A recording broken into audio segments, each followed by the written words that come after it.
President Shawnee Rivera. I'm co-chairing today's Reinvestment Task Force meeting with Supervisor Montgomery Stepp, and I will call this meeting to order at 2:01 p.m. If everyone would please introduce themselves. We'll start with Enrique. Hi everyone, Enrique Mesa, Community Affairs Manager for San Diego, U.S. Bank. Hello everyone, my name is Jerry Hernandez. I'm with CSA San Diego County. I'm filling in for our Executive Director, Stella dos Rios. Good afternoon, my name is Christopher Ramirez with MAC, stepping in for Adolfo Ventura, our COO. I'm Kwafi Reed, I'm with San Diego Habitat for Humanity. Peter.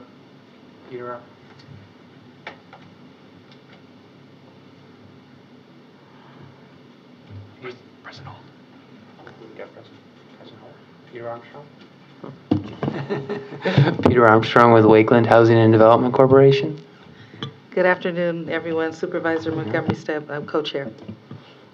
Good afternoon, Daisy Crompton, Reinvestment Task Force Manager at the San Diego Housing Commission. Hi everyone, Sergio Caro with U.S. Community Relations with City. Good afternoon, Ali Tarzi, I oversee community engagement for JP Morgan Chase. Good afternoon, Antonio Barbosa with Wells Fargo Community Relations. I'm Jimmy with Liz San Diego. I'm Angela Zappia, I'm the Director of Grants and Impact with Accessity, filling in for Elizabeth Schott. Stephen Russell, President and CEO of the San Diego Housing Federation. Okay, thank you so much, everyone. Hold on, just.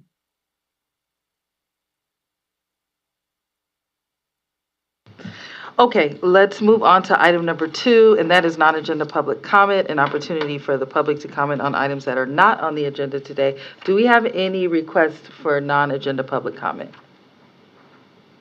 No. Okay, thank you so much.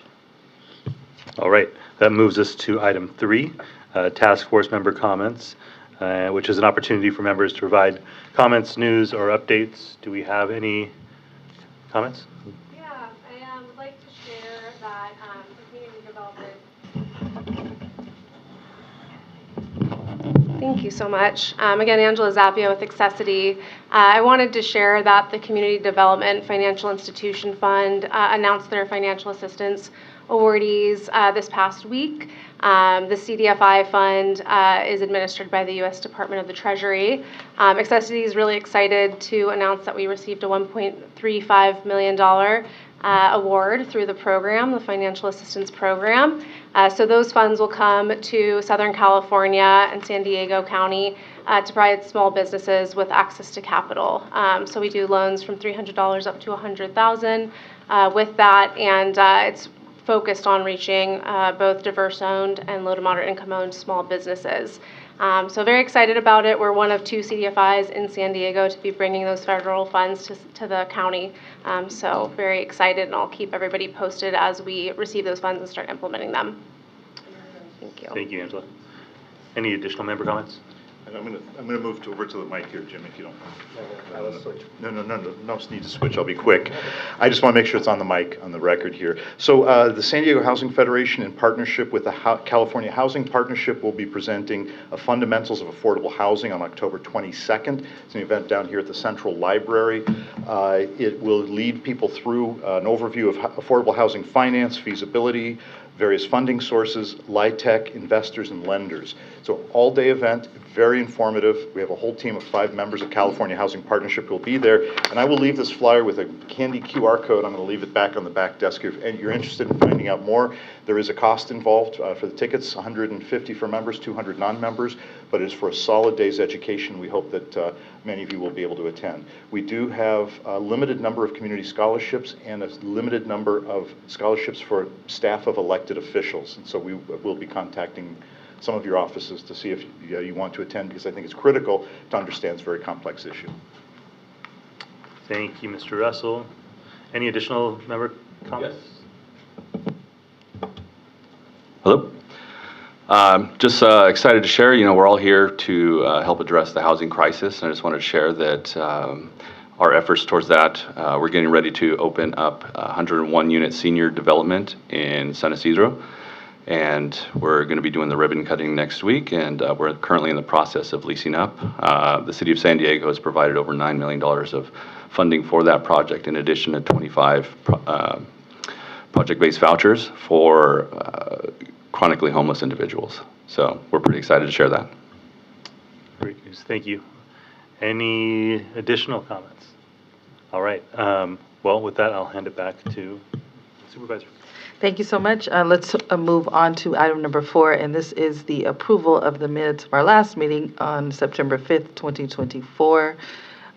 We can, at this time, discuss if any changes need to be made, and if not, I will entertain a motion to approve those minutes.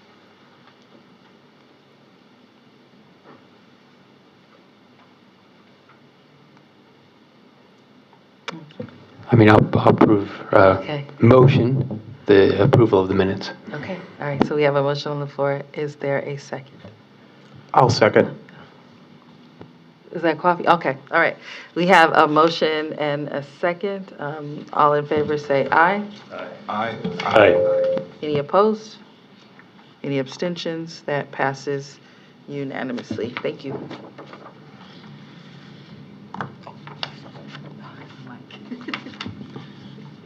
All right. There were no public commenters on the minutes, correct? Okay. All right, so that brings us to item 5, our staff report. Daisy, if you'd like to take it away. Thank you. Welcome, everybody. I really want to welcome all of our alternates. We've had, I mean, anyone who's followed the RTF for a couple of years knows that this is a really welcome development in terms of engagement, because we want to have the voices of the organizations, not just the people always present. And so we appreciate your organizations making time to have you be here. We also want to officially welcome on board Jimmy, who's going to be taking over Ricardo's spot representing LISC on the RTF. So welcome, Jimmy. Previewing today's agenda, this is a follow-up from Steve's suggestion and request at the September meeting when he talked about this issue, the research that they're looking to do, and asked if we could have a workshop. So we wanted to provide a lot of space for that today, have a lot of discussion. This is in line with what the chairs have also requested and what we've been doing, which is to maybe pare back our ambitions a little bit on the agendas so that there is enough time for discussion. I think everyone has had so much to say. There's been fantastic engagement, and we've had to cut the meetings short, right? So this time we wanted to make sure there was plenty of time for that, and in the future we'll be balancing the items a little bit better to make sure that we don't run out of time to hear all of your voices and to talk about what can we do about these issues once we've heard about them, what are the follow-ups, and that'll be a primary focus of today as well. For November's meeting, that'll be the last meeting of the year, we are continuing, same as today, to look at what are follow-ups to previous issues.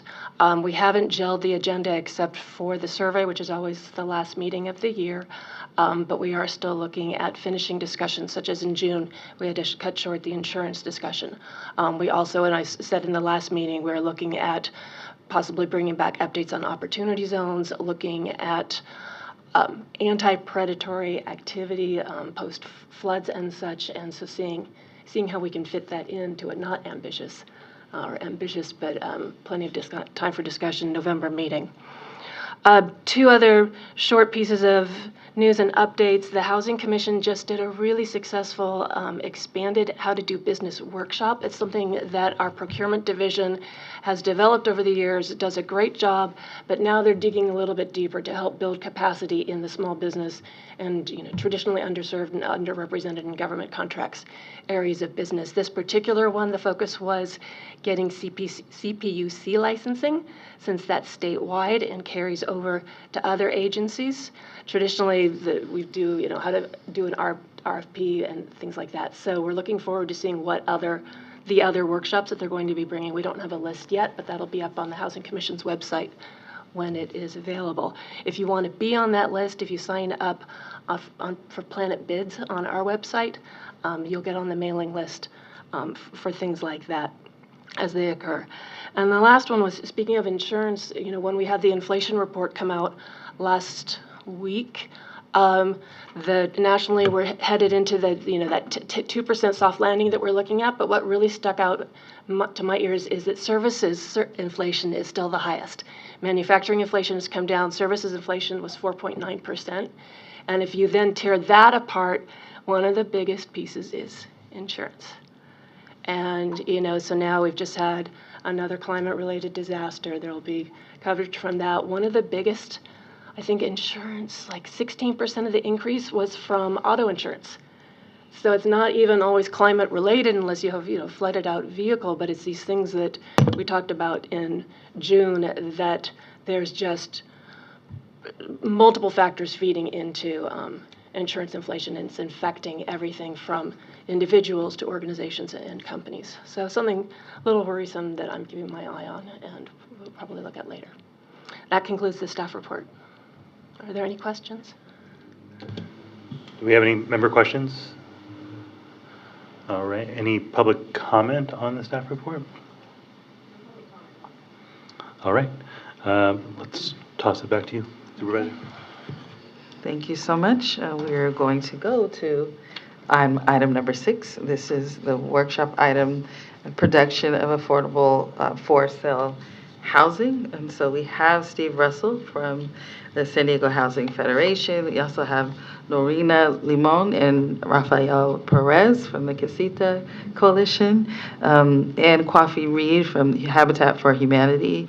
They're going to walk us through concerted efforts to address entry-level home ownership opportunities. So, Steve, I will turn it over to you. Yes, thank you. Thank you. There we go. Thank you very much. And this will be an unusual format for this particular body because I'm not doing a formal presentation. There will be no PowerPoint, at least that I'm aware of. Really, this is intended to be a dialogue about entry-level affordable housing. I would like to walk through a brief presentation and then invite folks who are experts in this field to also contribute, take a few minutes to contribute to the discussion, and also open it to questions, comments from members of the public and members of the board. First of all, why, as the San Diego Housing Federation, traditionally associated with tax credit affordable housing, why are we talking about entry-level housing? And the fact of the matter is there is a housing continuum that ought to exist, and the line between the affordable housing and affordable ownership shouldn't be a hard line. In fact, it's not even a line, it's more of several missing rungs on the ladder. And the result of that is that we have a lot, and I know that MAC will be one of the groups that could testify to this, we have a lot of residents of our affordable housing, our subsidized affordable housing, that is high in income but trapped because there's nowhere else to go. If they go back onto the marketplace, either to rent or to buy, the next level is 2 or 3 rungs up, and there is nothing in that middle, thereby freezing people in place, not providing them the opportunity to advance themselves, but also occupying affordable units that could otherwise be occupied by families coming into these communities. So the Federation has a very strong interest in there being a healthy market, a dynamic market where people do have the opportunity to build equity. I would say also that we also have the opportunity, if Proposition 5 passes in November, it would smooth the way for more housing bonds to pass locally and regionally, and the terms of Prop 5 would allow for entry-level housing to be one of those activities. And so we may have an opportunity in a couple of years, depending on the outcome in November, to pursue, with resources, new strategies for creating entry-level housing. As we all know, the housing market is severely constrained in San Diego. It's resulting in spiraling purchase costs. And it's also a fact that the region will never again produce the large tracts of single-family homes that have historically kept the supply-demand dynamic in balance and kept homes affordable. Right now, the city of San Diego's RHNA, the RHNA number is about 100,000 moderate and higher income individuals we need to produce housing for. If we were to produce those in traditional single-family format, it would require 4 Mira Mesas to meet that next 4 years of our requirement. I would challenge you to even identify one area large enough to hold Mira Mesa left in the county of San Diego. So we're not going to build according to old standards. We do need to build multifamily in different formats if we're going to provide ownership opportunities. And because we do believe that home ownership, or the opportunity to build financial equity in housing, and a fine distinction there, is a critical means of generating personal wealth, stabilizing communities, and offering individuals and households a means to secure a stable future in the communities where they have lived and worked throughout their lives.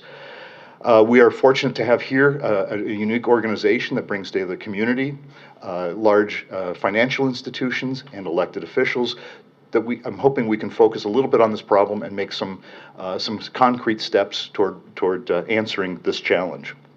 So we believe that for the reasons above that housing is so critical, that our region would benefit from a concerted effort to create a pipeline of new housing purchase opportunities. And again, these will the vast majority will have to be multifamily formats because we cannot build those 4 Mira Mesas, nor would we want to.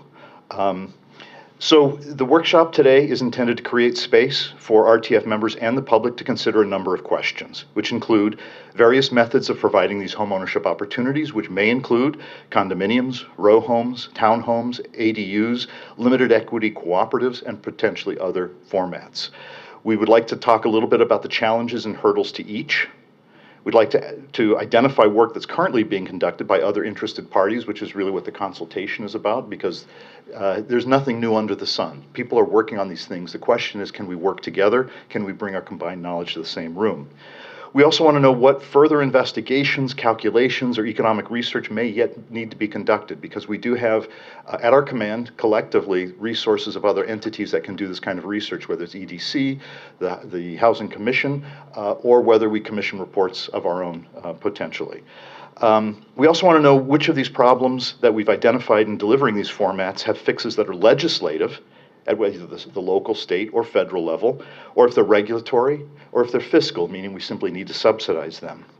We also would like to open the discussion, and we have bankers here, how the construction and mortgage lending markets might contribute to these various options or might be constrained from participating at present time. So these are questions I'm actually putting before you today to help us answer. So the intended outcome of this dialogue would be a better understanding of the opportunities and challenges for ownership and equity building in this region. Another outcome would be understanding new building technologies and practices that can support this goal. I've had the good fortune to visit a mass timber factory, for instance, in just the recent days that has opportunities for carbon sequestration, so actually carbon negative buildings that we could be building in multifamily. There's other things such as panelization, modular housing. There's other things that we could be doing. And again, this is intended to be provoking a discussion, not providing any of those direct answers at this moment. And also how, so I already asked about the construction mortgage lending. So better understanding of the opportunities, an understanding of building technologies. We'd like a clearer understanding of what work is already being done in these areas, a clearer idea of the actors working on these issues, suggestions for further research to achieve these goals, identification of possible items for legislative action at the state or municipal level, and commitments. This is the important part. Can we get commitments from individuals and organizations in this room to share your experience with the RTF on progress in these areas and new opportunities in advancing their work?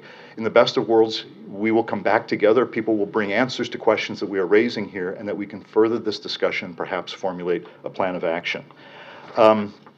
I will say we've got a couple of partners that I think Norena Limon and Kwafi may be prepared to say a few things for a few minutes. What I want to do is pass out a worksheet because this is work. You have homework. What I have on the back of the sheet, maybe you could pass that out, and if I can pass out to the audience, a worksheet on back that begins to identify these various housing typologies, some of the known challenges in producing them, and the hope is to expand this list and elicit from the members of this committee either work that's being done or work that they would like to do and maybe addressing these issues. I'm going to run through these really quickly because I think it lays out the framework and that everyone, by the time I finish, should have a copy in their hands. So these are examples, not comprehensive, but thoughtful. With condominiums, of course, we have construction defect litigation, which could be addressed at the state level. The Subdivision Map Act, which may or may not be a major hurdle. I've recently, in the last couple of days, heard other ways of perhaps getting around the Subdivision Map Act that would include either land trusts or other kinds of actions. And insurance, which is a theme that would run through all of these forms of housing.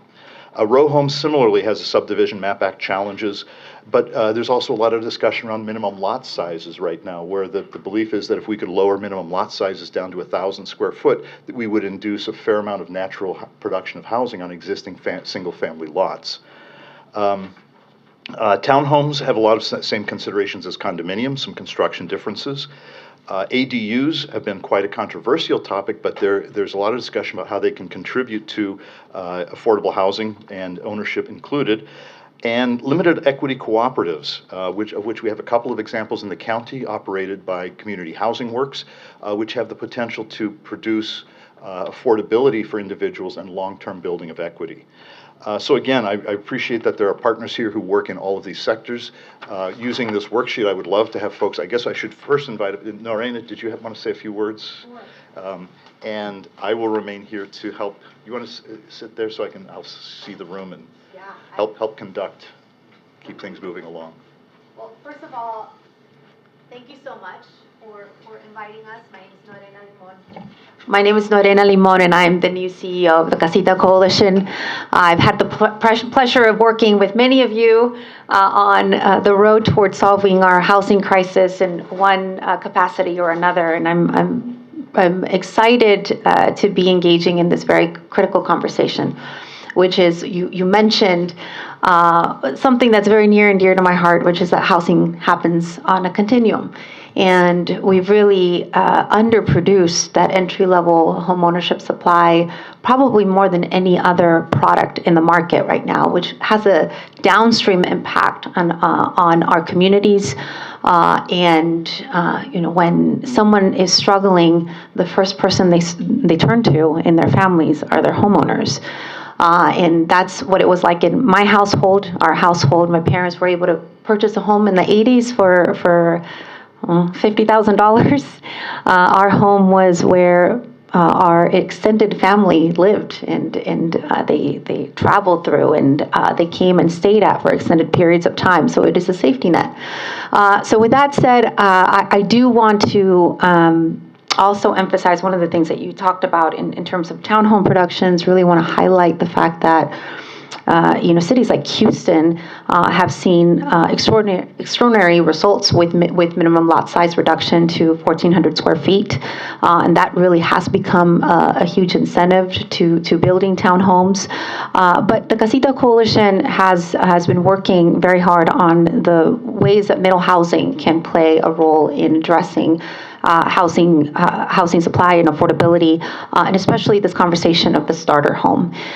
We were very proud to have passed a bill called AB 1033 in Sacramento that lifts the prohibition for ADUs to be converted into condos, and that's something that the chair of the Casita Coalition has been working very hard, was championed the bill and passing it, and we've been working on the implementation and all of the various elements that go with that go after passing legislation. So I do want to yield my time to the gentleman from San Diego, Rafael Perez. Hi, good afternoon, Council President, Supervisor, and the rest of the task force. As Norena mentioned, home ownership is one of the main solutions for many families, especially at a time when there is a critical wealth gap, especially in communities of color, communities of concern. And largely that gap gets closed when people become homeowners and start the ability to build wealth that creates generational wealth, that puts generations on a trajectory that's quite frankly life-changing. I see this every day in my day job as a realtor. And at the Casita Coalition, we realize that ADU production, the bills that created the surge in ADU production had a lot of promises when they were passed in 2016, 2017, and a lot of those promises centered around equity. So we commissioned an equity study that really took a deep dive to see if those promises were being met. And the one promise that was not being met from that original kind of set of goals in reforming ADU laws was that it would create more home ownership. And what we realized is the people that were benefiting from ADUs were people who already had a home and they were providing much needed housing, but that home ownership piece was missing. So we brainstormed around that equity goal and that home ownership piece that was missing. And much like ADU policy, we didn't have to start from scratch because there was already best practices in other parts of the country, particularly the Pacific Northwest and in Texas, where there was already existing practice to go off of and extract best practices from. And that was creating condominiumized ADUs. So that is where the premise and the goal of Assembly Bill 1033 came from. It was specifically designed to target a more equitable outcome in the production of ADUs towards homeownership. And that is why we sponsored the bill and fought so hard to get it passed, barely, but it passed. And now we're in implementation stage. And, I think we all recognize that everything in the middle, from townhomes to cottage clusters to ADUs, are the solution. But the reality is, today, right now, the tool we have that's working, that's creating more homes, are ADUs. And because there's such a shortage of starter homes being built, that is where we saw the opportunity to create more homeownership opportunities in those same ADUs by using the best practices from Seattle, Portland, Austin, Princeton, New Jersey, where ADU condos tend to sell for 40 to 60% of the cost of a similar single-family home in the exact same neighborhood. So you look around here, I've clients that I've worked with who are looking for that starter home, very similar to the people on many of the electeds on the diocese staff that have dual income and no children, but still can't afford to qualify with six-figure incomes. And at the $600,000-$700,000 range, they're competing against cash investors because the only things available at that price point are estate and trust sales of homes that are extremely run down, right? So they're now giving up that dream of a detached home and looking at condominiums. And this is exactly the type of inventory, the ADU condo, that would still allow them to have that goal of a small yard where their dog can run around or their child can run around without having to look at some of these other existing affordable options like condos. And it's proven around the country that it works and that there's a market for it and that market is significantly more affordable than the existing single-family market. There's been implementation of it. So AB 1033 requires local ordinance to adopt it. I know the county has already begun the work of staff looking into it. And I anticipate that it'll be coming to the dais very soon. And that's given us an opportunity to share best practices, share a sample ordinance, and kind of share what's worked elsewhere in order to implement AB 1033. And what that has resulted in is we have developed a sample ordinance. It gives the requirements to adopt it, and then some additional suggestions. So the city of San Jose was the first city to actually adopt AB 1033, and what they did is they just adopted the requirements, and what was cited from that city was the urgency and the emergency to provide housing opportunities for homeownership was so urgent that they just wanted to have as few barriers as possible. Because being in the Silicon Valley, they were losing talent to other states and other cities where homes are more affordable, and their talent was finding the opportunity. So it's not just a wealth building, but it's also an economic necessity to keep talent here in San Diego. So I think that just outlines the urgency of the situation and the urgency that another city and region has seen. And then I'll just wrap my comments up by saying there are hurdles in adoption. Especially here in San Diego, where the expanded definition of ADU has also expanded some negativity towards ADUs. But what we found in passing the bill is that the most affordability and the most access to first-time home buyers is in developments that have 4 or less units, because that 4-unit threshold is where additional condominium requirements gets triggered. At 4 units and less, conventional FHA financing is much more readily available because of the waivers that condominiums of small developments have. So that just putting that out there, because that may be a tool that could help some of those community concerns in a city like San Diego. And the other existing hurdle is the fact that many of these homeowners have a mortgage. And in order to file a condo map, you're going to need lender consent. So the low-hanging fruit tends to be people with a lot of equity and no mortgage, which isn't everybody, but it's a start.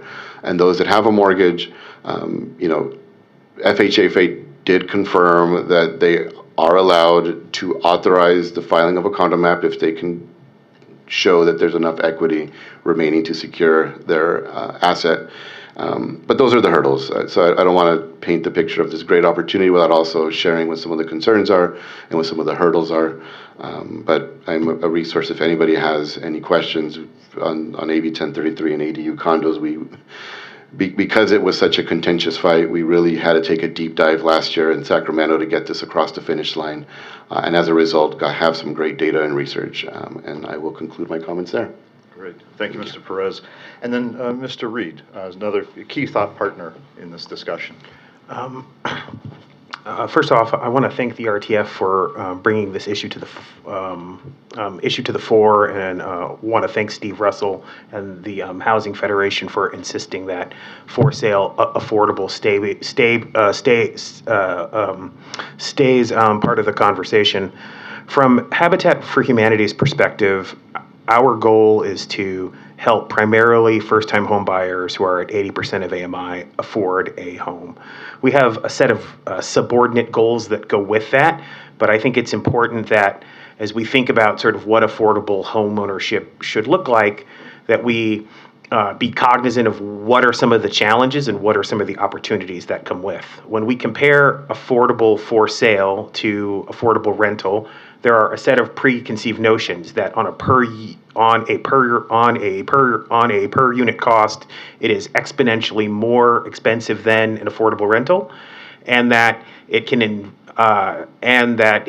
involve an unjust enrichment of perhaps a person who is low or moderate income and is benefiting from some sort of public subsidy that inures to them as opposed to benefiting the community around them. I think that overcoming those assumptions requires some intentionality, and it's going to require additional conversations. If affordable home ownership is indeed a priority, then it's going to require conversations that get to some of those issues and can try to overcome them. And I'm really happy that we're having this as a platform. I think the broad base that Steve has put out there in involving different kinds of typologies and trying to identify some of the challenges that may be out there is exactly the right approach. And so I'm excited to hear some of what comes out of this conversation. And this is a little, it's an unusual, thank you, Mr. Reed, appreciate the input there. Certainly could have lined up speakers to talk about the challenges in every one of these areas, and we'd still be here in an hour listening to those challenges. What I'm really hoping from today in conversation with the chairs is that the people will step forward and agree to be a part of filling out the answers to some of these questions, to adopt either a typology or a set of problems, and help us organize our thinking around that and bring reportage back to this particular committee. I believe that by being under the umbrella of this committee, that these sets of issues will gain credence and traction in public discussion, and that's a really valuable vehicle for us in order to advance these issues. And I will defer to the chairs as far as if you would like to call on board members or call on public, or how you'd like to conduct the remainder of the meeting. I will do it according to your will. I appreciate that. Let's see if there is any public comment at this time and allow the public commenters to speak after the presentations. Okay, great. And then we can turn it over to our members at this time. Anyone want to? Yeah, you can stay standing. Well, this way I have a microphone and I can move around a little bit. And that's perfect. Anyone want to kind of start with the questions based off of what we've heard, or just general thoughts around the subject at all to begin with? Irene, hello, and for the record, you are here, and so yes, we can start with you, Irene. Thank you. Yeah, so it's just I'm so thankful for this topic, and I think it's a very important topic. Looking at the affordable housing being the major drive of the economy and the biggest thing in the county. I think coming from the low to moderate community where most of our clients at IRSC are refugee migrants, I was looking on here, I see a lot of items. One thing that's missing is education. We're concerned this is not being picked up. Would you mind sitting here at the microphone? This is for the record, for the public record. Does that reach otherwise? Okay, thank you. Save you a walk.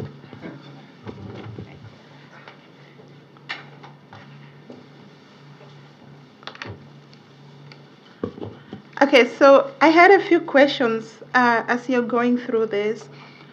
One thing is that I know there is a lot of affordable rental units that are available, but there is no affordable units that are available for home ownership.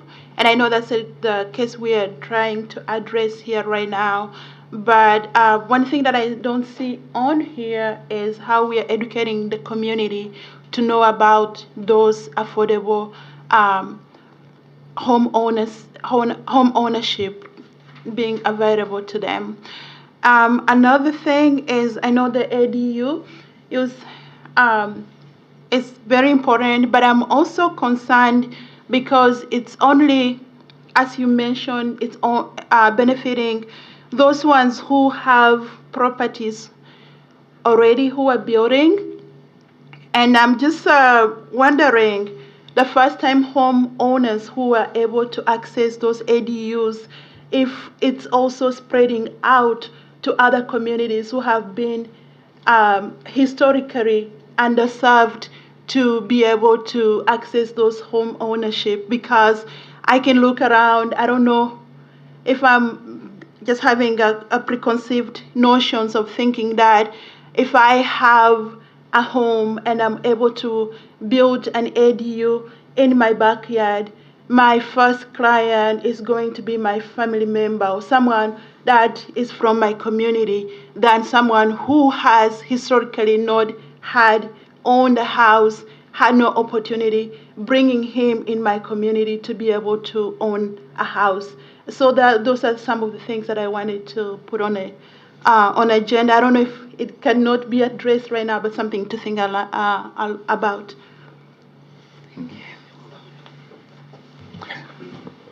Mr. Perez, did you want to respond?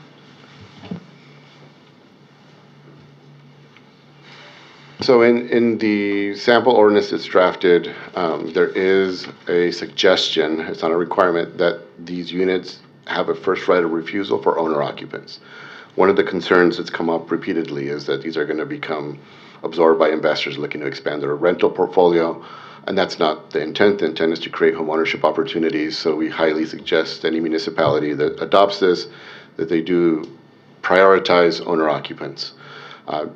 Not require, because that could cause lending issues. An owner occupancy requirement could create problems getting financing, but an owner occupancy priority for the first 45, 60 days would give that window opportunity to the people it's intended to serve. And we have found in other areas that one of the most common reasons that people will condominiumize an ADU is to give a family member or a friend the opportunity to create home ownership. So that's absolutely correct, that is the trend that we've seen. The people will develop these first and foremost to create home ownership opportunities to people who may otherwise end up in another state relocating. If I could add to that, I think when we look at ADU production, as was noted earlier, ADU production exceeded single-family home production in the city over the last study period. That's remarkable. That's an incredible increase in supply that should be of general benefit. And of course, we're looking for an all-inclusive yes and kind of list of things.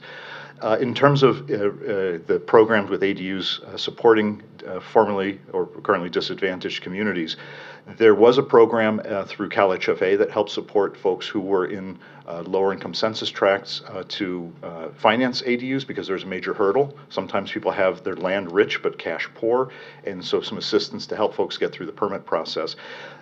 The last version of that was a victim of the state budget, but it still exists as a program on the books of CalHFA, and there are other such programs. And when we talk about what is the outcome of today, recording that concern and elevating it to perhaps part of a legislative or advocacy agenda would be part of what we would hope to come out of this. So thank you for your contribution. Stephen, I think since we're on the topic, I think following up Irene's comments, do we have an indication of where permitting is happening and trending for ADUs across the county? And I ask because if we leave it to market dynamics, we run into the issues around home equity, credit, and I would imagine that skews this opportunity towards certain communities, because the traditional options to homeowners are maybe a home equity line, a refinancing of the existing property, potentially an FHA 203K loan, a standard 203K, and all of those imply is a certain credit position and a certain equity position in the asset. And so then I suppose that there are considerations about who is benefiting and what the opportunity truly looks like. And then if we can establish a baseline, then how do we pivot from there to ensure the CalHAPA program was a great example of how policy can steer. But just curious if there's anything we can say to that. So, well, first of all, I know that the city's ADUs are very well mapped. They were just in the report released a week ago, 10 days ago, presented to council. I am not as familiar with the county-wide. And I think we'd probably see a similar story, is that high-resource communities are better able to access the latent value of their land. One of the things that we have seen is that upstream from what you're talking about, the issues are actually understanding the permit process, drawing up plans before you even go to a bank for financing. Those pre-development costs are a prohibitive hurdle for a lot of families. And so programs that would provide that jump start would actually be an important part of any ADU support program.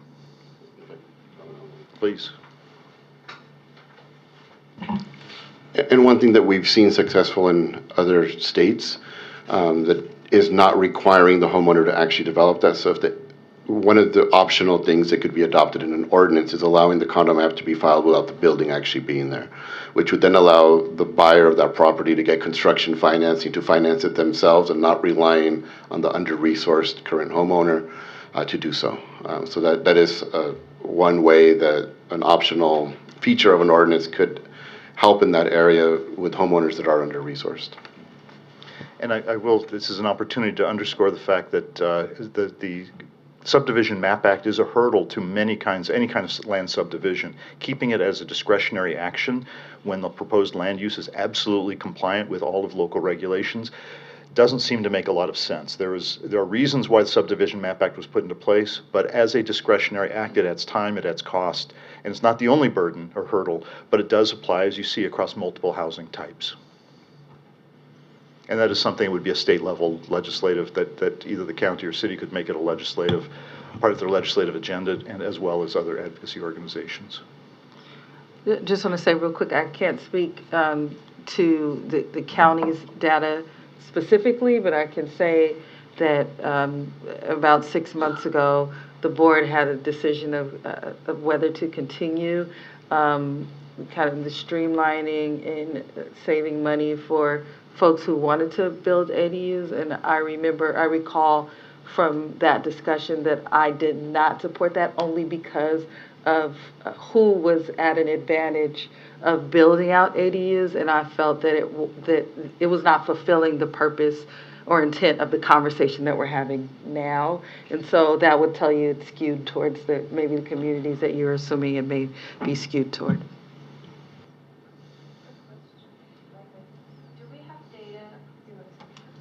Thank you for the reminder. See, we always, it's like unmuting yourself on Zoom calls. We still forget, right?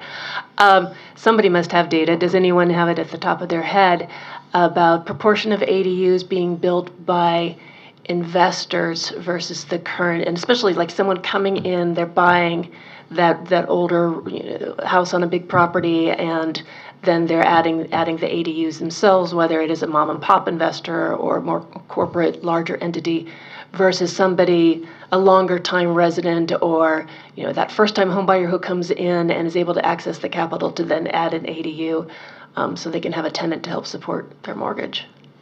I do not have that data, and if anyone does, that's again a reason for having a hearing today. I will recognize the esteemed gentleman. We don't have the data, but we understand the market dynamics.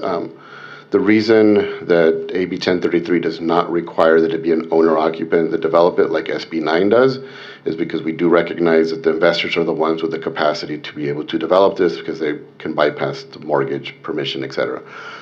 It's also why we are very strongly in support of having end user owner occupancy requirements so that the investor that does develop an ADU for the purpose of selling it to a condo makes sure that it ends up in the hands of an owner occupant. So AB 1033 does not have an owner occupant requirement for development like SB 9 does. And that is why we feel it's so critical that an ordinance does have a priority so that the end user is an owner occupant homeowner. Rafael, if you want to stay there, you're more than welcome to. Any other member questions? I mean, I guess I would maybe change subject just a little bit. I mean, I think ADU programs are fantastic, and it's been great to see the production that has happened in the city in a very short period of time. And I would say that the city of San Diego is obviously, I would say it's a model. It's gone beyond what state law provides. It's provided incentives for additional ADUs. If you provide one ADU that's affordable, you can build an additional ADU. So it's been a real incentive. It rolled back parking requirements and permit fees, et cetera, in a lot of parts of the city. So I think it's fantastic. And I don't think that the expansion of ADUs is really going to quite, similar to what Irene was suggesting. I'm not sure that the promotion of ADUs alone is going to meet the objectives that we have, I think Steve did a good job of framing. We need new production, and we need new production of ownership housing stock. It can be smaller ownership housing stock. It can be apartments that are converted to ownership stock. It can be done by the public sector. It can be done by the private sector. But we need the additional production of home ownership stock. And, we're not seeing a lot of it. And what we are seeing is, pretty much oriented entirely to upper income folks.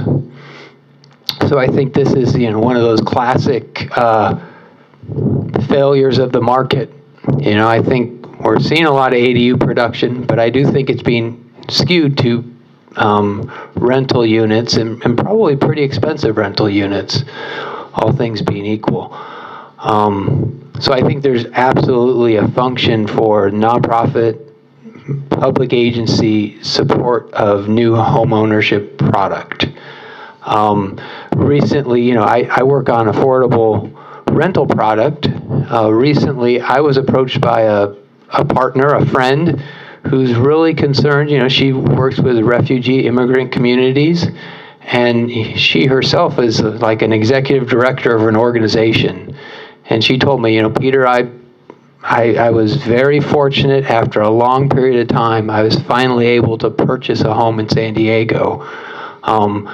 And my colleagues, the people I'm working with, the people we're providing services with, we can't find places to purchase in San Diego. We can't create our own home here in San Diego.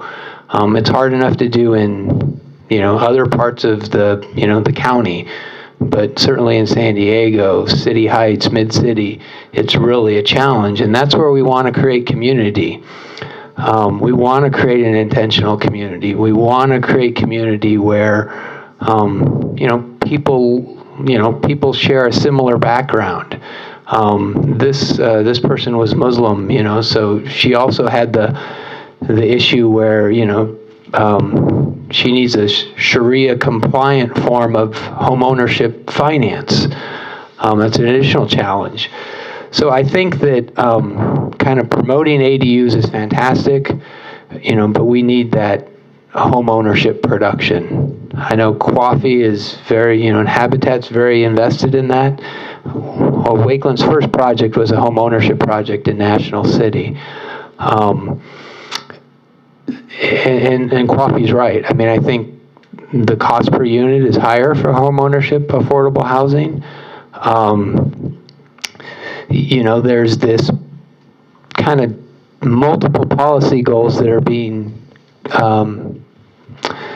attacked, right? So the one policy goal is how can we make units affordable forever, for the longest possible time, so that the most people can take advantage of them. That's one goal.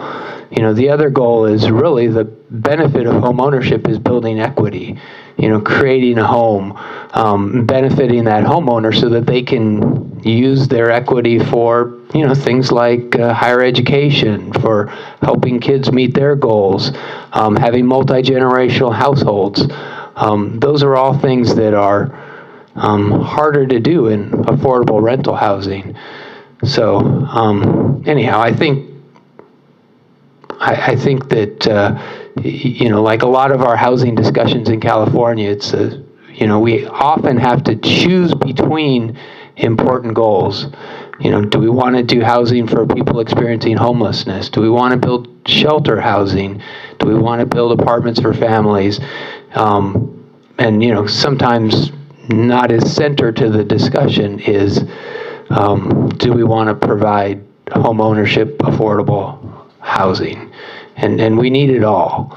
And, I think we need our policymakers. We've got a couple of good ones here, but we need our policymakers at the local, state, and really the federal level all participating in these solutions.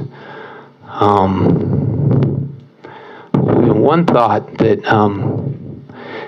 Coffey and I have put together proposals for some of the county surplus land act sites, and I'm not 100% sure. We probably need to research this more. I think the Surplus Land Act is kind of skewed towards that rental affordable housing perspective.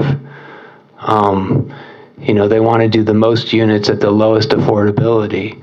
But, maybe Surplus Land Act could be amended to incorporate this very important goal.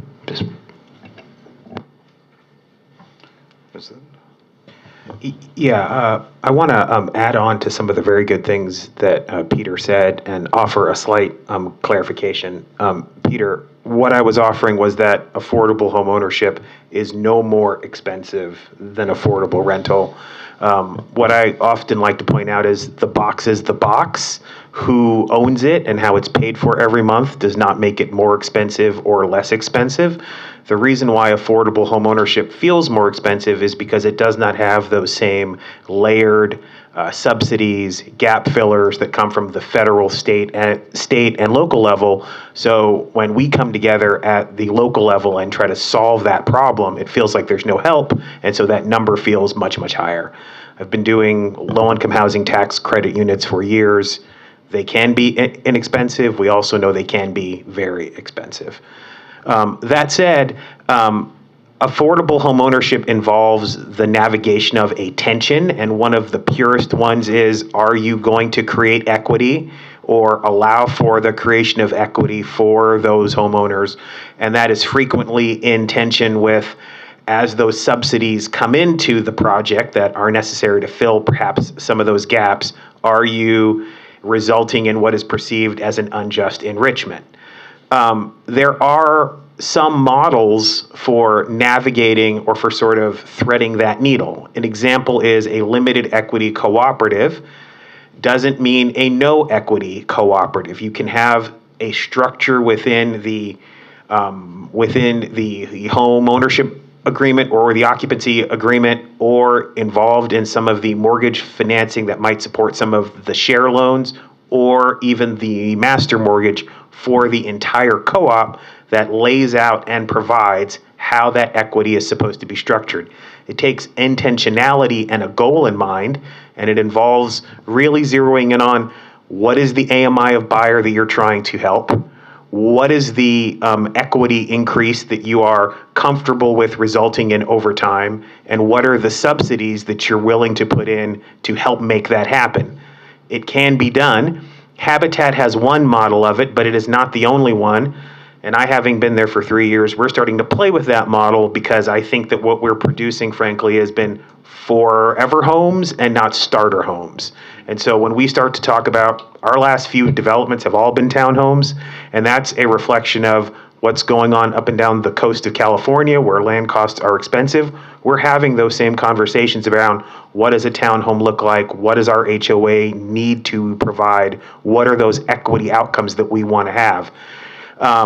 There are also a series of small changes that I think we could make at the local level that would be helpful. Peter mentioned the Surplus Lands Act, and I think that's a kind of a pervasive sort of overlay of when you go to work with public agencies and you start to talk to them about applying an ownership rubric to land that they may be putting into the public space, there's a deep fear that they're going to lose that land forever. And I always come back and say, well, you could do a 99-year ground lease. You can get an appraisal on that. You can get financing for it. You can have an equity increase over a 50 or 60 or 70-year period of time that will all feel very good about that person who sells their home after 5 or 10 years, walking away with a 5 or 6 figure down payment for their next home.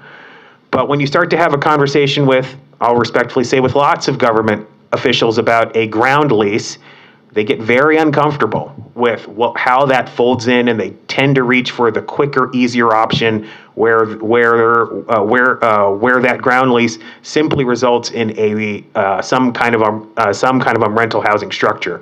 So it's going to take getting into the weeds of some of the RFPs, some of those NOFAs, having real conversations around what is the outcome we're trying to get to, if this is what we want to do. So. Yeah, thank you. And to put a point of scale on this, when we talk about this list of possibilities, I think it is aggregative. We need all of these in some manner. To put it in perspective, there's approximately 1 million homes in San Diego County. Half of them were produced between 1970 and 1990. So that's an average of about 25,000 a year over those 2 decades.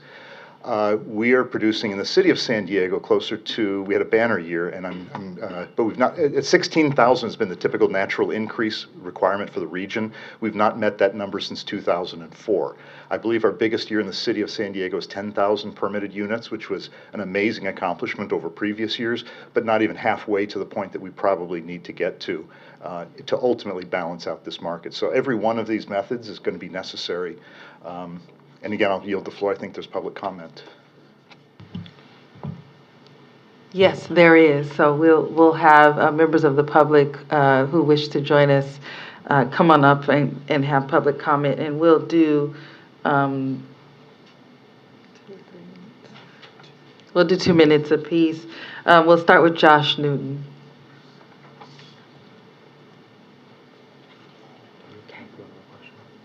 Yeah, absolutely.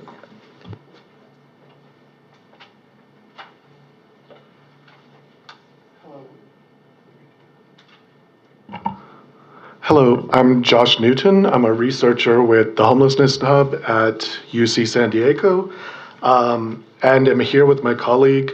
We represent a working group that is doing research and advocacy for CLTs, community land trusts, and limited equity housing cooperatives. And so we wanted to talk a little bit about that. I think something that Peter brought up is that we have a lot of market failures that make it very hard to produce affordable home ownership. One of those being that we have a speculative land market, and so that means that people are able to build wealth through land and the structures that are upon them. The other is that we have a system where wealth is built individually instead of communally. And so what that means is that people building wealth through the equity of their home necessarily means that it's going to be unaffordable for the next person buying it. So wealth is built through unaffordability. And CLTs and co-ops overcome both of those issues, either by making land incredibly cheap and holding it at a fixed rate, or through allowing residents to basically kind of pool their resources through a blanket mortgage, group mortgage, whatever you want to call that. And so we're kind of pushing for these models because they create equity, and as Irene brought up, specifically for people that have historically been left out of homeownership. It makes it easier for them to do that because of the kind of pooling of resources and land being cheaper. It also, because of that, decreases displacement and eviction. And alongside that, increases local democracy. Residents are involved in the boards of all these things, and so it puts them in positions to be involved in decision making. Great, thanks. Go to Christina Devereaux. Oh, I'm sorry. No, go ahead, Yeah, yes. Okay. I'm Christina Devereaux, and with Josh, we've pulled together a group of policymakers and academics who are studying CLTs and how to make them more possible in San Diego specifically. I just want to share what a community land trust is, in case we all don't know. So it's actually filling in those rungs of the ladder that Steve was talking about, in between affordable housing, subsidized affordable housing, and entry-level market, and we're sort of right in between there. And what it does is you have a trust, a land trust, so it's a 501c3 that holds land, purchases land, or is transferred land. And then rather than on the private market, you would sell your house and the land under it to somebody, and like Josh said, at the highest price you can. In this case, the trust holds the land, and the house is sold to the person who needs a home. So that in California and San Diego, that cuts the price of the property in half about. So it allows people who would not ordinarily be able to enter the market to enter the market. The land is then leased to those people on the 99-year ground lease, something like that. And the trust holds the land. So we're creating perpetually affordable housing. It cannot be made more and more expensive because though the person who buys the house is getting equity in their house, they do own it. They own the house. In exchange for getting the house at a lower cost than what they would on the private market, they have an attachment to their deed saying that when they resell their house, there'll be a resale formula. So they can't double it. Maybe they'll make $14,000, but they have built equity over the course of 2 years or 3 years. They have built equity in their home, and they can then sell their house to somebody else, and then they can enter the private market. And what we found across the country, I serve on the board of a CLT in Baltimore, Maryland, and what we found is that 60% of first-time CLT homebuyers then enter the private market, which is a higher amount than, is that my 2 minutes or is that something else? Which is a higher amount than people who are buying on the private market for the first time. That is your 2 minutes, but I was trying to figure out how to ask questions, so you can have more time. We just wanted to kind of follow the structure of public comment. But if you have any additional explanation around community land trusts and maybe some policy changes that we could look into, please feel free. Well, I guess one thing I'll say is our working group is currently about to get researchers through the UC San Diego. So we're going to be doing a lot of case study research and also policy research.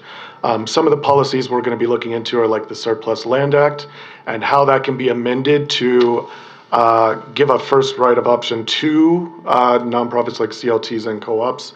Also, up in the Bay Area, there have been a number of cities that have done community option to purchase acts that also make it easier for these types of models to be put forward. So we're going to be looking into a lot of that kind of stuff, and we'd love to share that research with you all if you would like. We're also, the Homelessness Hub will be hosting an event on CLTs and co-ops probably in January or February, and we'd love to invite you all to that as well, kind of an educational brainstorming event.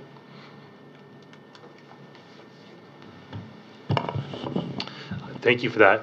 I had a question, and it'll start with Rafa, but I want to kind of make sure that we pull the lending institutions into this conversation. All for the supervisor and I continuously, being encouraged to do everything that we can, but also do think it's important to I'm just going to be blunt. We have supervisor meetings and city council meetings for that, and there's a unique opportunity here with the lending institutions to kind of pull them into the conversation. So, Rafa, I'm curious: are there lending mechanisms or opportunities that you see that could help accelerate these opportunities that don't currently exist or don't exist with at the level that they could?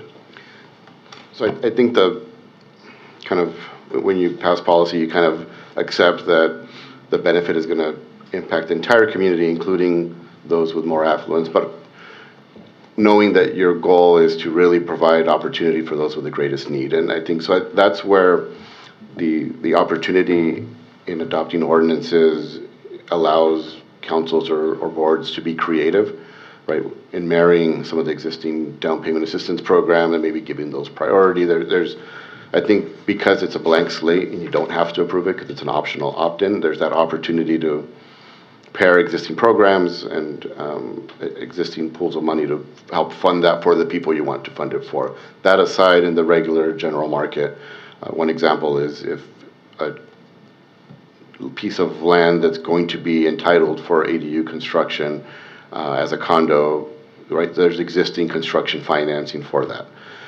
The other opportunity is, as was already mentioned, the existing renovation loans, FHA 203K, that has low equity requirements and will appraise it based on the after repair value, allows people that don't have the equity but have the means to also develop that, especially for those intentions. So there are programs that currently exist.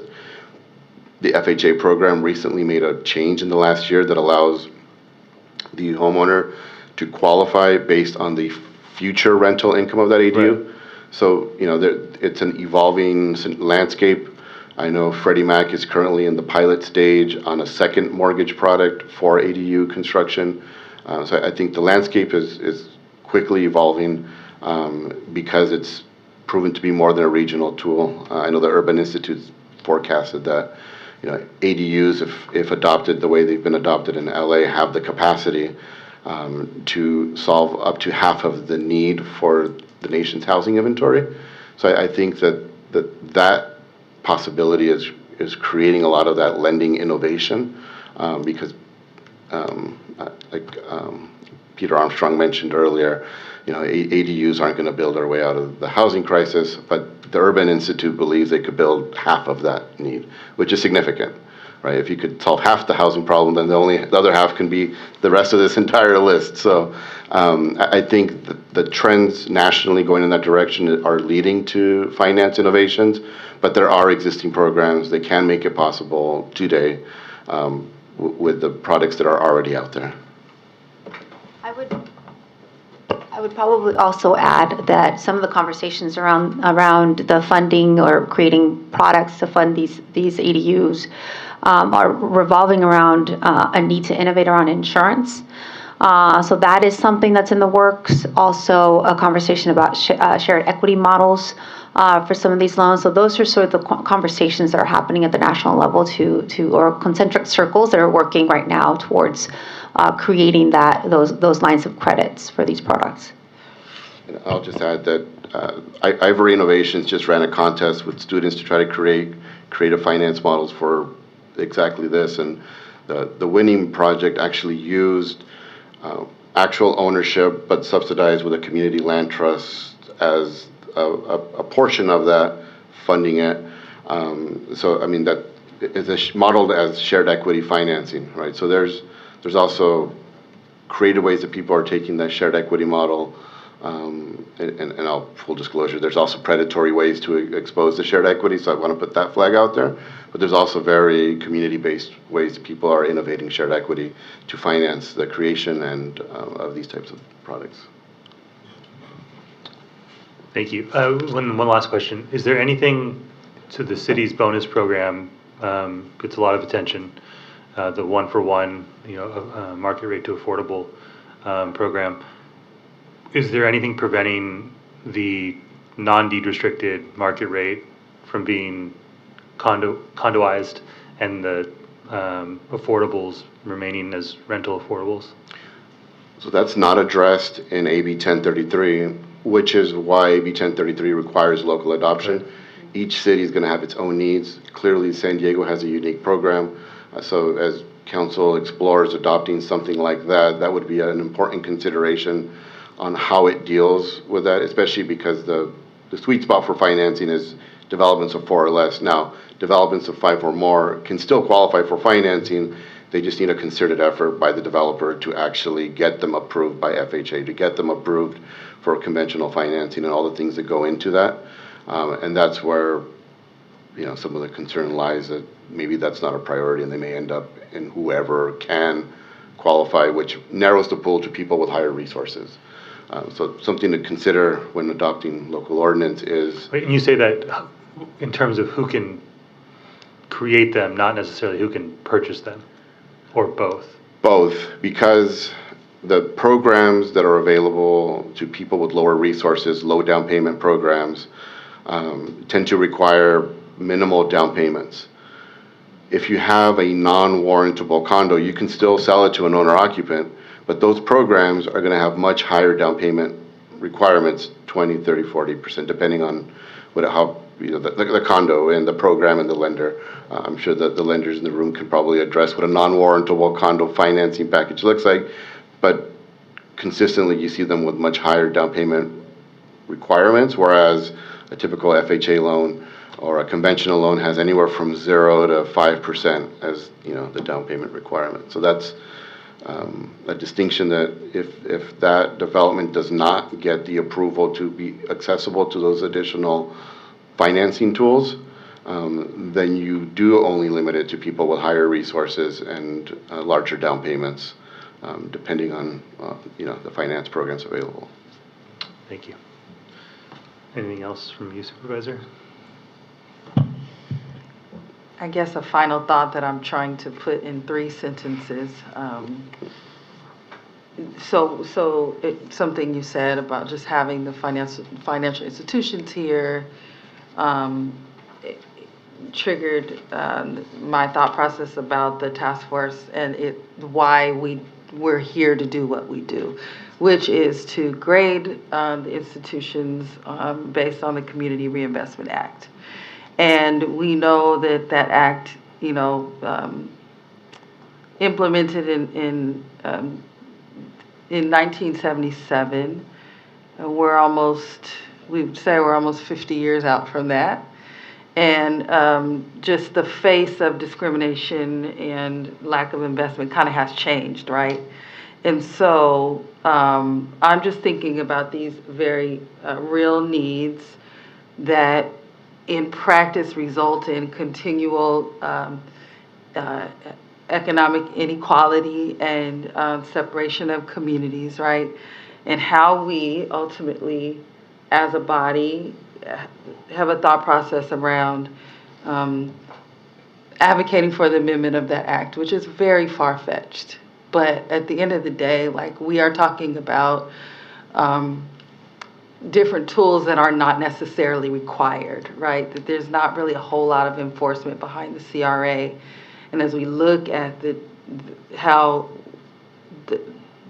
we've evolved in good ways and in bad, there's no way to check and make sure that evolution is equitable if we don't have teeth behind the CRA, which is why we're really here. And so I'm just thinking through what you asked and making sure that we are fulfilling our purpose, because we do have a lot of meetings and we get yelled at quite a bit because we are talking about what people perceive as taking away what they've worked hard for in their equity, in their homes, in their neighborhoods. And we're also looking at our most vulnerable communities all at the same time, trying to deal with that on a local level without, really addressing the systemic problems and roots of racism and discrimination and oppression in the way the whole entire country was founded. So it's just a challenge for us too, right? Because it's a thought process that has to change, a mentality that has to change in our communities, but also on a policy level, every single level. We talked about the Surplus Land Act. It's very true that, it is more specific toward just providing more production of rental units without kind of keeping some of these other things in mind about building balanced communities and building out whole people. So anyway, I don't want to end on a sad note. I'm just saying that just to focus on why why we are here, which is to check and balance against the CRA. And the CRA, enacted almost 50 years ago, is a tool that is lacking for us to really kind of make these changes. And we have to figure out a way to, even if it's shot in the dark, even if it's throwing a pebble into the Pacific Ocean, make our mark in helping to change that. Like, the forums should, I think, lead to something like that. Well, I think and one thing that we could do is to throw an idea out is the county, and this, I should assume the county does, city has a legislative platform, and those sort of policy ideas could be included in the city and county's legislative platforms. There's a lot in those platforms, but they're not meaningless either. And I think seeing the city and county on the same page, it's a big county. We're a big city. It wouldn't be meaningless to have us, raise that flag and say, here are some ways that this could be more impactful in the way that it's meant to be impactful, or at least the way we think it should be impactful. Thank you. Thank you, everyone. Thank you for this opportunity. All right. Let's see. Lost track of where we're at. I think we are time to adjourn. That works. Okay. That's our last item. All right. Then we're adjourned. Thank you. Thank you, everyone.